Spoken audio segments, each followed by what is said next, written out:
మీరు ఏదైనా పదవిలో ఉండి అక్రమంగా సంపాదించారా? సంపాదించిన ఆస్తికి మూడింత చట్టం మీద ఆలోచన చేస్తున్నాం.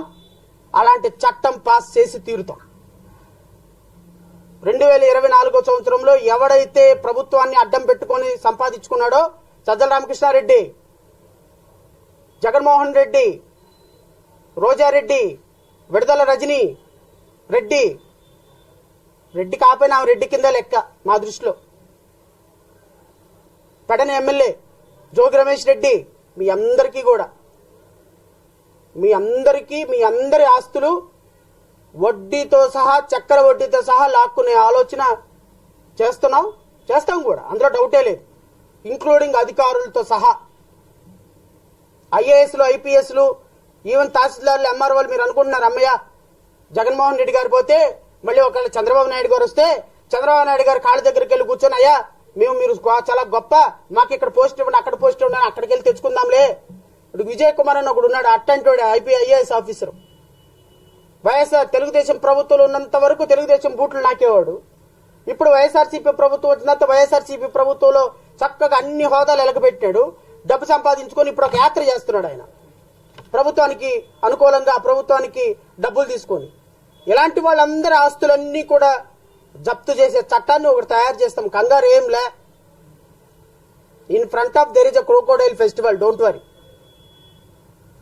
మీ కర్మగాలి గనక అసెంబ్లీలో గనక శ్రవణ్ కుమార్ ఉండి మినిస్టర్ అయ్యగానే అయ్యాడా? అసెంబ్లీలో దిబిడే మీ అందరికీ కూడా. ఖచ్చితంగా శ్రవణ్ కుమార్ పార్టీ 2024 సంవత్సరంలో అసెంబ్లీలో వాయిస్ వినిపించబోతుంది, కాసుకోండి. అసలు నిజమైన ప్రజాస్వామ్యం అంటే ఎలా ఉంటుంది? నిజమైన ప్రజాస్వామ్యం అసెంబ్లీలో చర్చలు అంటే ఎలా ఉంటాయి?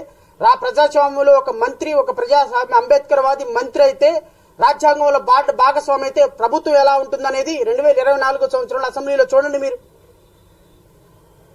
ఈ వైఎస్ఆర్సీపీ ప్రభుత్వం కర్మగాలి శ్రవణ్ కుమార్ గనక మినిస్టర్ గా, ఎమ్మెల్యేగా అసెంబ్లీలో అడుగు పెట్టాడా, చరిత్ర మారిపోతుంది, గుర్తుపెట్టుకోండి. అంత ఆషామాషిగా ఓ జడ్జి పోస్ట్ వదిలేసి వచ్చి ఇక్కడికి వచ్చి లింగుమని పార్టీ పెట్టుకొని ఏదో ప్రెస్ మీట్ లో మాట్లాడి, టీవీలో డిబేట్లో మాట్లాడి వెళ్ళిపోతున్నాళ్లే. శ్రవణ్ కుమార్ది ఏముందిలే, ఏదో ఒక కోటేసుకుంటాడు, వస్తాడు, మాట్లాడతాడు అని మీ ఇష్టం వచ్చినట్టు మాట్లాడుతున్నారు. మీ పేటీఎం కుక్కల ద్వారా మాట్లాడిస్తున్నారు కదా.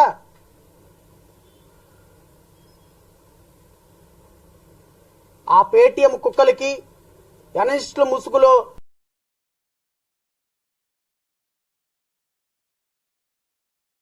ప్రజాస్వామ్యాన్ని అపహాస్యం చేసి, ప్రజల హక్కుల్ని అపహాస్యం చేసి, దళిత బిడ్డల ప్రాణాలని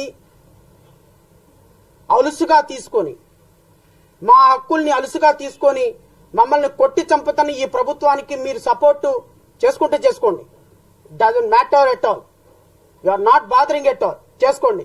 కానీ మమ్మల్ని అవహేళనగా మాట్లాడితే మాత్రం, ప్రజల కోసం, హక్కుల కోసం, విలువల కోసం నిలబడుతున్న మా జాతి బిడ్డల్ని కనుక అవమానంగా మాట్లాడితే, నేను చెప్తున్నాను కదా, 2024లో మీకు ఒక కాళ రాత్రిగా మిగిలిపోయే రాత్రులు కొన్ని వేలు ఉంటాయి, గుర్తుపెట్టుకోండి. ప్రతి ఒక్కరికి, ఈ రోజు ఈ ప్రభుత్వాన్ని సహకరించిన ప్రతి